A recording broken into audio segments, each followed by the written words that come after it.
नमस्कार, आप देख रहे हैं न्यूज 24। आपके साथ मैं हूं पूजा। शुरुआत बड़ी खबर से कर रहे हैं। दरअसल जेडीयू अध्यक्ष ललन सिंह जातीय जनगणना के पक्ष में है, जातीय जनगणना का समर्थन करते हैं। ललन सिंह ने ऐसा कहा है, जातीय जनगणना के लिए पीएम से मिलेंगे। जातीय जनगणना से हर तबके को उनका हक मिलेगा।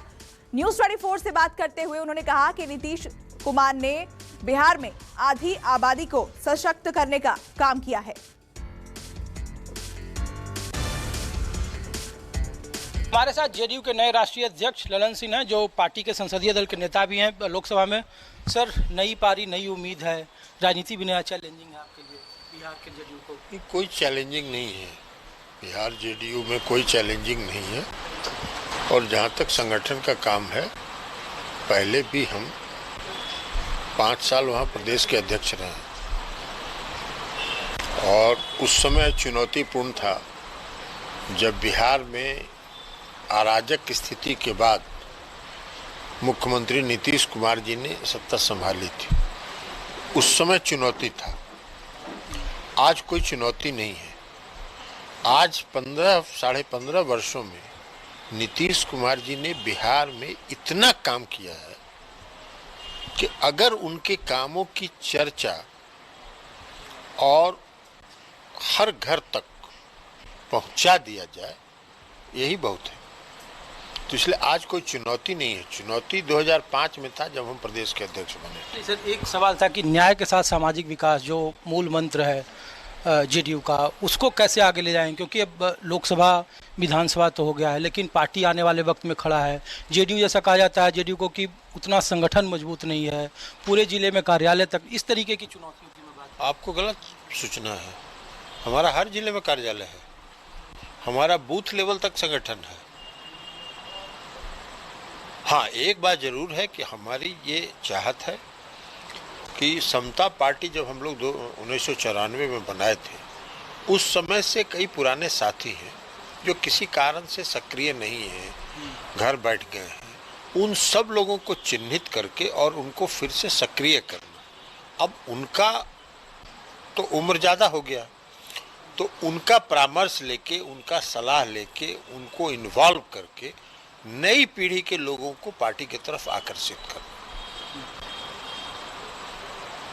तो इसलिए यह कोई चुनौतीपूर्ण काम नहीं है। और जहाँ तक आप सामाजिक न्याय की बात कर रहे हैं, सामाजिक न्याय नहीं, नीतीश कुमार जी का नारा है न्याय के साथ विकास।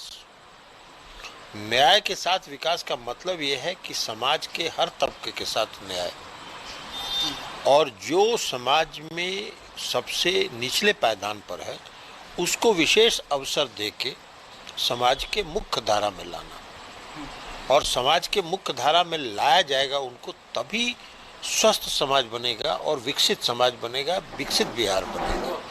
क्योंकि अमीरी और गरीबी की अगर लंबी खाई रहेगी वो कभी नहीं हो सकता। तो इसलिए आज जो सबसे बड़ी चीज़ है न्याय के साथ विकास, और न्याय के साथ विकास में यही है कि समाज के हर तबके को जोड़ना, हर तबके के साथ के लिए काम किया है नीतीश कुमार जी ने। अब महिलाओं को लीजिए, आधी आबादी महिलाओं को है कि है। महिलाएं कहाँ थी बिहार में? नीतीश कुमार जी देश के पहले मुख्यमंत्री, पहला राज्य था बिहार जब 2006 में मुख्यमंत्री जी ने 50% पंचायती राज व्यवस्था में और नगर निकाय में महिलाओं को आरक्षण दिया। आज लाखों की संख्या में महिलाएं सशक्त हुई हैं उसके माध्यम से।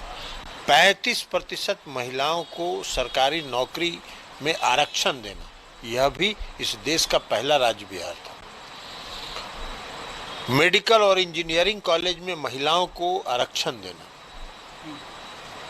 यह भी बिहार का, देश का पहला राज्य बिहार है।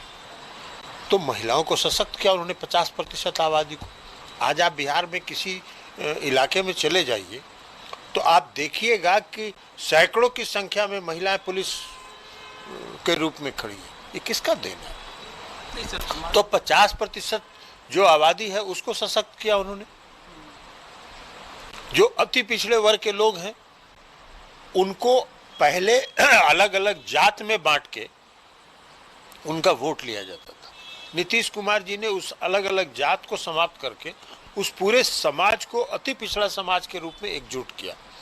और एकजुट करके आज अति पिछड़े वर्ग के समाज के लिए कई योजनाएं चल रही हैं। तो न्याय के साथ विकास यही है। और विकास के मामले में जहाँ तक सवाल है, क्या था बिहार में आधारभूत संरचना?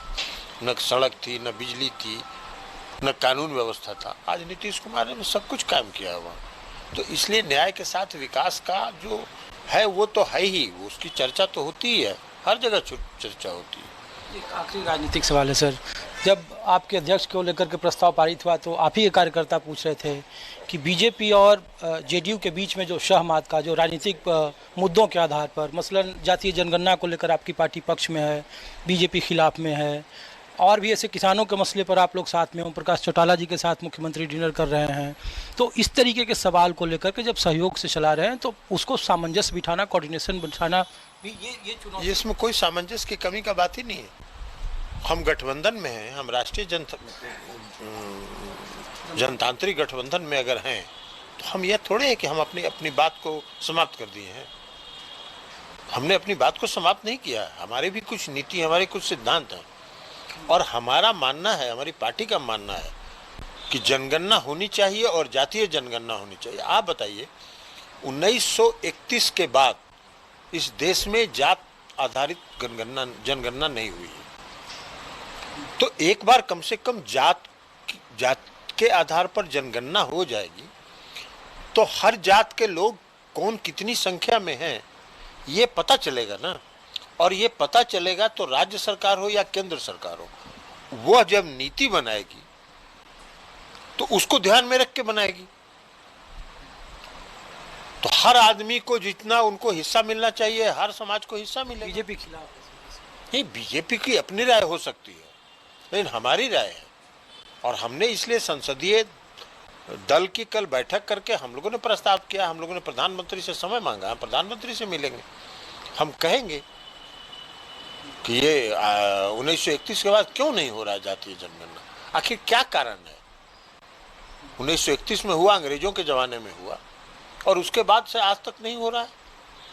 तो ये होना चाहिए ताकि किसी भी सरकार के लिए नीति बनाने में एक सामने साफ साफ चित्र रहे और हर समाज को जिसकी जो हिस्सेदारी है वो उसको उसके अनुरूप मिलेगा। रोड मैप सर आपका जो आप अलग करना चाह रहे हो राष्ट्रीय पार्टी के मुकाबले, क्योंकि 5 राज्यों में चुनाव है। हम चुनाव राष्ट्रीय जनतांत्रिक गठबंधन में है, बातचीत होगी और अगर सीट में एडजस्टमेंट में मिलेगा तो ठीक है, नहीं तो हम अपनी पार्टी को बंद नहीं करेंगे ना। हम भी तो चुनाव लड़ेंगे, तो हम जगह जगह चुनाव लड़ेंगे। उत्तर प्रदेश वगैरह चुनाव लड़ेंगे। हम पहले बात करेंगे राष्ट्रीय जनतांत्रिक गठबंधन के अंदर, और अगर राष्ट्रीय जनतांत्रिक गठबंधन के अंदर अगर सीट पर एडजस्टमेंट नहीं होता है तो फिर हमको, हमारी पार्टी है, हम चुनाव लड़े हैं, झारखंड में भी चुनाव लड़े हैं, अलग राज्यों में। हमारा आज गठबंधन तो सिर्फ बिहार में है, तो बिहार के बाहर हम आखिर अपनी पार्टी का विस्तार करेंगे कि नहीं करेंगे। तो हम अपनी पार्टी का विस्तार करने के लिए हमको जहाँ जरूरत होगी हम चुनाव लड़ेंगे। शुक्रिया सर, आपको शुभकामना। आपको एक बात बता दें कि अरुणाचल प्रदेश में विधानसभा का चुनाव हुआ था, हम बीजेपी से अलग हट के चुनाव लड़े और 6 सीट जीते थे। लेकिन आपकी पार्टी के विधायकों को तोड़ लिया अलग बात है, लेकिन जीते ना हम 6 सीट।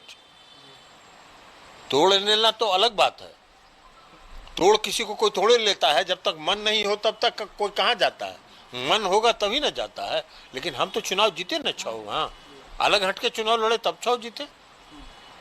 तो उसी तरह हम अपनी पार्टी का विस्तार करेंगे। आपको बधाई और शुभकामना सर। बहुत बहुत धन्यवाद। तो राष्ट्रीय अध्यक्ष हैं जेडीयू के ललन सिंह। न्याय के साथ विकास, यही मूल मंत्र होगा जेडीयू के आने वाले भविष्य का। कैमरामैन पिंटू सिंह के साथ ऋषिकेश कुमार, न्यूज़ 24 दिल्ली। नमस्कार, मैं हूं मानक गुप्ता। अगर आपको हमारा ये वीडियो पसंद आया हो तो इसे लाइक और शेयर जरूर करें, और हाँ, हमें सब्सक्राइब और फॉलो करना ना भूलें ताकि आप देश और दुनिया की कोई खबर मिस ना करें। तो जुड़े रहिए हमारे साथ और देखते रहिए न्यूज़ 24।